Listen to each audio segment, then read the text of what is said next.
Black men in America are just tired of America, and with other opportunities on the other side, things are looking good. You can still maintain your US dollar income if you have a good job or a good business.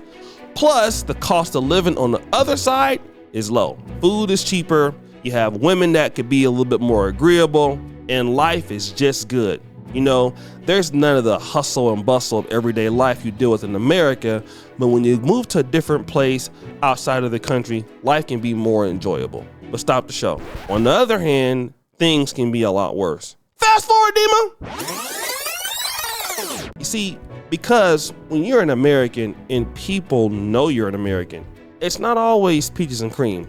Of course, people do give you some respect or fake respect because you're an American. But when they know you're an American, it does mean something else. You're a foreigner to that land and you don't know the tricks in the trade of what can happen, which can lead you to being robbed or taken advantage of. Now, this brings me to the Razor Ray's YouTube channel. He's a passport bro who typically specializes in interviewing other passport bros about the goods and bad experiences of every country. And he does an awesome job. I think if you wanted to be in on this information, you need to subscribe. And then there's a brother here by the name of Kingdom Living, who will be our subject for today. He's been living in Colombia for 3 years, but something happened to him. This brother lost over $50,000 after he was drugged and robbed by a beautiful Colombian woman. Let's find out exactly how it happened. So let's go to the beauty that drugged and robbed you. Now, this is what everybody's here for. And salute to all 290 people watching.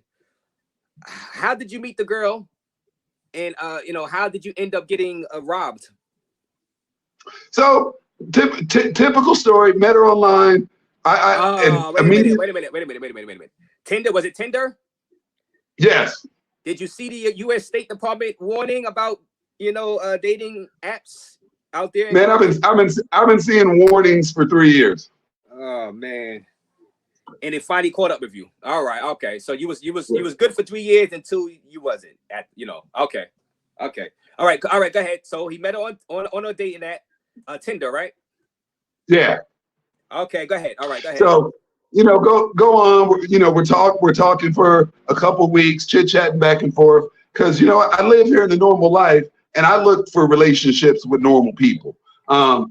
So we're going back and forth talking, this about life, hey, kids, family, what do you do? What do you like to do? So after about a couple weeks of that, pretty much just chilling. What are you doing tonight? Want to hang out? Want to watch a movie? And it really wasn't on nothing more than that. Because you got the receipts of the rappy coming. So decided to come over, hang out, chill. We talked for about like an hour. Then we ordered some food, ate some food. Then I put on my favorite gangster movie, Goodfellas, in Spanish, to show something. And I was actually laying in my bed right here, and she was actually sitting next to it in the chair that I'm in. And we were watching the TV. The TV's right in front of me right here. Right. So just chilling, about halfway through the movie. Next thing you know, that's all I remember. It was 11 o'clock the next morning. That was it. Now you can see that. He says that was it. But then what happened to the brother once he woke up? So I woke up initially and I'm looking around and I see a butcher knife on the floor. I see my backpack, my suitcase open. So whenever I have people over, I have a ritual I do. Everything goes there. I got like a military grade backpack with locks on it. So everything important goes into that. Laptop, my 2 extra cell phones, everything goes into that. And then I put that backpack that's locked into my check bag suitcase and lock that. Right. So everything is always locked up. That's how I feel I survived, 3 years with never having anything stolen from me. Now what I want to do is rewind, Demo. Let's go back to the part where he said he was sleeping on the bed and she was next to him. I was actually laying in my bed right here, and she was actually sitting next to it in the chair I'm in. And we were watching the TV. The TV's right in front of me right here. That part is important because what it shows to me, he's in a studio apartment. So it was very easy for her to go ahead and take a lot of the stuff because there were no doors that were barricaded in and things like that. So when she wanted to drug the guy, Everything was in the studio apartment if he was there on the bed. So I don't know if that could have helped if he had a 2 or 3 bedroom apartment, but obviously as a single guy, you probably don't need all of that and you're not thinking about that. But if I was to ever move to Medellin, Colombia, I'd probably have like a 4 bedroom apartment. But anyways, let's get back to the whole thing. I want to talk about how they were able to take all of the money. This Kevlar backpack, so the butcher knife, she went around the locks. So butcher knife into a Samsonite suitcase, and then got the backpack and then butchered into that. And the ironic thing of it, this is, you know what I mean? I got a sense of humor, and I've been through so many things in life. We'll get to that part. But she used my carry-on suitcase, right? I had a matching set, the carry-on suitcase and then the check bag. So she loads up my laptop, all 3 cell phones, my JBL boombox, all my credit cards. I had a gold bar because I travel with metals, precious metals sometimes. Well, the past 3 years I've traveled with precious metals. Luckily, I liquidated some of them. I normally would carry the limit, but I only had 50 grams of gold, which is about $3,600. So that was in there too. And then those items. So what the bulk of the money is, they hacked my crypto account and got that. That's where the bulk of the money went. Like I had a Bank of Colombia credit card. I've been living here so long. I got a Bank of Colombia checking account, also a credit card. Maxed the credit card out in Colombia and hit my crypto accounts. Now, when people are thinking like you got robbed, it's more of like a heist. If anybody ever seen that movie Focused with Will Smith, how they had a team?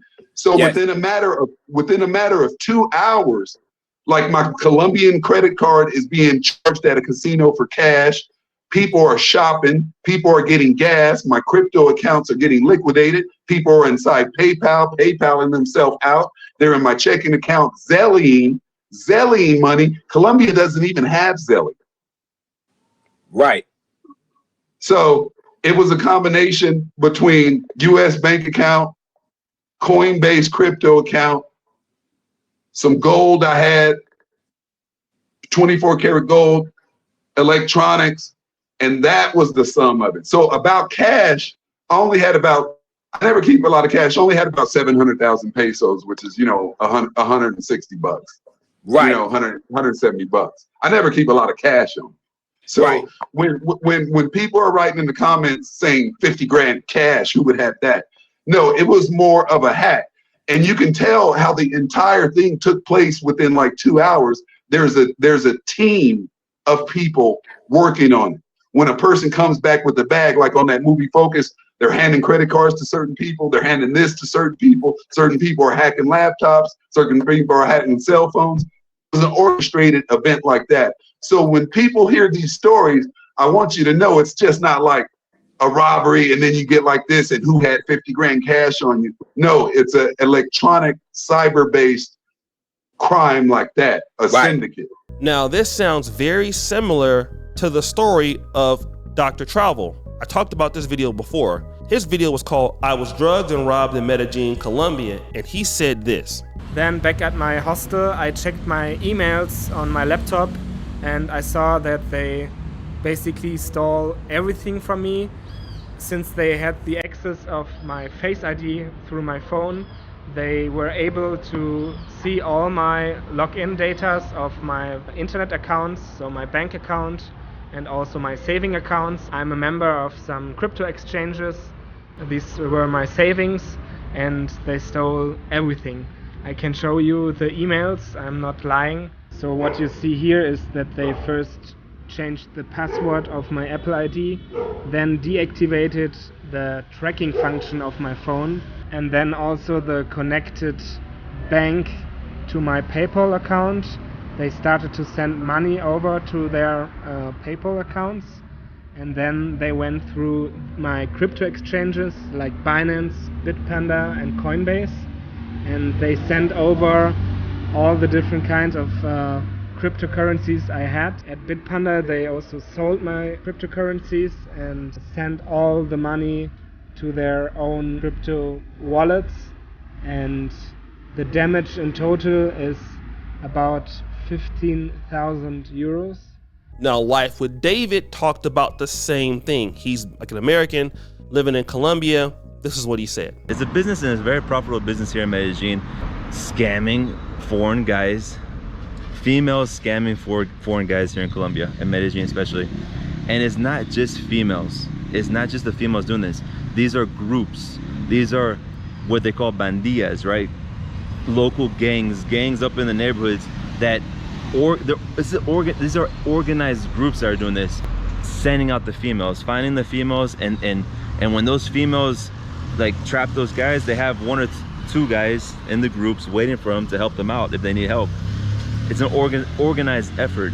And because they saw that it was successful, because tourism is picking up and a lot of foreigners are coming here, and with a lot of money and a lot of guys coming here because of those certain reasons and going up to those kind of girls, they saw the success, they saw the easy money. So what happens? More people, more groups start copying and start implementing the same strategy, the same scam, right? Just like the other people were implementing the same shoes all down the street, more groups are coming up and implementing the same strategies to get this easy money. It's easy pickings. And I hate to say it, it's very obvious that these are the reasons why these guys are dying, because the majority of these deaths nowadays is they're being found in their apartments, they were drugged, and they're drugged by overdose. So guys, here's what I want to petition to you. These people, and it's very important to know this, if you have a Zelle account, there's no Zelle in Colombia, but they know how to transfer the funds. Just think about if they had access to, let's say if you had a Charles Schwab account, or if you had access to that, they can literally use your Face ID, and the Face ID can be used if you're knocked out or asleep. They can get all of your information, all of your password, reset your Apple ID, and drain your accounts. The guy says, listen, they transferred more money out of my accounts in 2 hours than I could have done alone. They were able to access the PayPal. They were able to access everything. He was completely wiped out. The American accounts, the Colombian accounts, everything. Now, here's what we need to also understand, guys. Meeting ladies off of Tinder is not a good idea. Unfortunately, the brother said he'd been seeing those alerts for 3 years. He ignored it. Maybe he should not have ignored it, all right? He seems like a good brother.